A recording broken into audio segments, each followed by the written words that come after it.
ಬೆಂಗಳೂರಿನಲ್ಲಿ ಮತ್ತೊಂದು ಬಾಂಬ್ ಬೆದರಿಕೆ ಕರೆ ಬಂದಿದೆ. ಬೆಂಗಳೂರಿನಲ್ಲಿ ರಾಮೇಶ್ವರಂ ಕೆಫೆ ರೀತಿ ಬ್ಲಾಸ್ಟ್ ಮಾಡುವುದಾಗಿ ಬೆದರಿಕೆ ಹಾಕಲಾಗಿದೆ.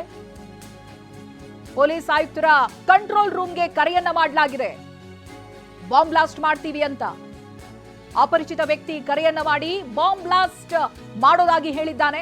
ಜನವರಿ 9ನೇ ತಾರೀಕು ಸಂಜೆ ಕಂಟ್ರೋಲ್ ರೂಮ್ಗೆ ಈ ರೀತಿಯಾದಂತಹ ಒಂದು ಕರೆ ಬಂದಿದೆ. ಹುಸಿ ಬಾಂಬ್ ಕರೆಯಾದ್ರೂ ಮುನ್ನೆಚ್ಚರಿಕೆ ಪ್ರಕರಣವನ್ನ ದಾಖಲು ಮಾಡಿಕೊಳ್ಳಲಾಗಿದೆ. ಮುನ್ನೆಚ್ಚರಿಕೆಯಾಗಿ ಬೆಂಗಳೂರಿನಲ್ಲಿ ಇದೀಗ ಮತ್ತೊಂದು ಬಾಂಬ್ ಬೆದರಿಕೆ ಕರೆ. ಅದು ಹೇಗೆ ರಾಮೇಶ್ವರಂ ಕೆಫೆ ಬಾಂಬ್ ಬ್ಲಾಸ್ಟ್ ಆಗಿರೋದು ಇನ್ನೂ ಕೂಡ ಕಣ್ಣಿಗೆ ಕಟ್ಟಿದ ರೀತಿಯಾಗಿದೆ. ಹಾಗೆ ಬ್ಲಾಸ್ಟ್ ಮಾಡ್ತೀವಿ ಅಂತ ಪೊಲೀಸ್ ಆಯುಕ್ತರ ಕಂಟ್ರೋಲ್ ರೂಮ್ಗೆ ಕರೆಯನ್ನ ಮಾಡ್ತಾರೆ. ಅಪರಿಚಿತ ಕರೆ ಬಂದಿದೆ, ಬಾಂಬ್ ಬ್ಲಾಸ್ಟ್ ಮಾಡ್ತೀವಿ ಅಂತ. ಜನವರಿ 9ನೇ ತಾರೀಕಿನ ಸಂಜೆ ಕಂಟ್ರೋಲ್ ರೂಮ್ಗೆ ಒಬ್ಬ ಕರೆಯನ್ನ ಮಾಡಿ ಹೀಗೆ ಹೇಳ್ತಾನೆ.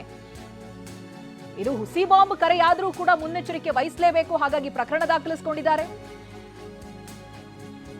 ನೇರವಾಗಿ ಒಬ್ಬ ಅಪರಿಚಿತ ವ್ಯಕ್ತಿಯಿಂದ ಕರೆ ಬರುತ್ತೆ. ರಾಮೇಶ್ವರಂ ಕೆಫೆ ರೀತಿಯಾಗಿ ಬಾಂಬ್ ಬ್ಲಾಸ್ಟ್ ಮಾಡ್ತೀವಿ ಅಂತ ಹೇಳ್ತಾನೆ. ಪೊಲೀಸ್ ಆಯುಕ್ತರ ಕಂಟ್ರೋಲ್ ರೂಮ್ಗೆ ಕರೆಯನ್ನ ಮಾಡಿ ಈತ ಈ ರೀತಿಯಾಗಿ ಹೇಳಿದ್ದಾನೆ.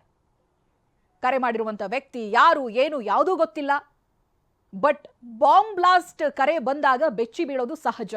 ಯಾಕೆಂತ ಹೇಳಿದ್ರೆ ಇನ್ನೂ ಕೂಡ ರಾಮೇಶ್ವರಂ ಕೆಫೆಯಲ್ಲಿ ಆದಂತಹ ಸ್ಫೋಟ ಯಾರೂ ಮರ್ತಿಲ್ಲ. ದೇಶದಾದ್ಯಂತ ಇದು ಸುದ್ದಿಯಾಗಿತ್ತು, ಸದ್ದು ಮಾಡಿತ್ತು. ಮಧ್ಯಾಹ್ನದ ಹೊತ್ತಿಗೆ ಹೊಟ್ಟೆ ತುಂಬಿಸ್ಕೊಳ್ಳೋದಕ್ಕೆ ಊಟಕ್ಕೆ ಅಂತ ಬಂದಿರುವಂತ ಜನರು ನರಳಾಡ್ತಾರೆ ಬಾಂಬ್ ಬ್ಲಾಸ್ಟ್ನಿಂದಾಗಿ. ಯಾರಿಗೂ ಅದರ ಪರಿವೇ ಇಲ್ಲ ಹೀಗೊಂದು ಬಾಂಬ್ ಬ್ಲಾಸ್ಟ್ ಬೆಂಗಳೂರಿನಲ್ಲಾಗುತ್ತೆ ಅಂತ.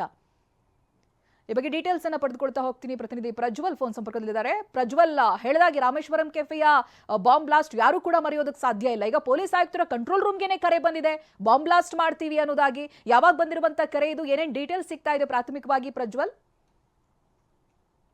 ಚೈತ್ರ, 2 ದಿನಗಳ ಹಿಂದೆ ಈ ಒಂದು ಕರೆ ಬರುತ್ತೆ. ಬೆಂಗಳೂರಿನ ಕಮಿಷನರ್ ಕಚೇರಿಯಲ್ಲಿ ಇರುವಂತ 112ಗೆ ಕರೆ ಬಂದು ಒಂದು ಮಾಹಿತಿಯನ್ನ ನೀಡ್ತಾನೆ. 5 ಜನ ವ್ಯಕ್ತಿಗಳ ಹೆಸರನ್ನ ಕೊಡ್ತಾನೆ. 5 ಜನ ನಿವಾಸಿಗಳು, ನೀಲ್ಚಂದ್ರ ಮತ್ತೆ ಬೊಮ್ಮನಹಳ್ಳಿ ಸೇರಿದಂತೆ ಸುಮಾರು ಒಂದು 5 ಜನ ವ್ಯಕ್ತಿಗಳ ಹೆಸರನ್ನ ಕೊಟ್ಟು, ಈ ವ್ಯಕ್ತಿಗಳು ಬೆಂಗಳೂರಿನಲ್ಲಿ ಗಣರಾಜ್ಯೋತ್ಸವದ ದಿನ ಒಂದು ಬಾಂಬ್ ಬ್ಲಾಸ್ಟ್ ನ ಮಾಡ್ತಾರೆ. ರಾಮೇಶ್ವರಂ ಕೆಫೆಯಲ್ಲಿ ಯಾವ ರೀತಿಯಾದಂತ ಬಾಂಬ್ ಬ್ಲಾಸ್ಟ್ ಆಯ್ತು ಅದೇ ರೀತಿಯಾದಂತ ಬಾಂಬ್ ಬ್ಲಾಸ್ಟ್ ನ ಬೆಂಗಳೂರು ನಗರದ ವಿವಿಧ ಕಡೆಯಲ್ಲಿ ಬ್ಲಾಸ್ಟ್ ಅನ್ನ ಮಾಡ್ತಾರೆ ಇವ್ರುಗಳು ಅಂತ ಹೇಳಿ ಒಂದು ಕರೆಯನ್ನ ಮಾಡ್ತಾನೆ ಒಬ್ಬ ಅಪರಿಚಿತ ವ್ಯಕ್ತಿ.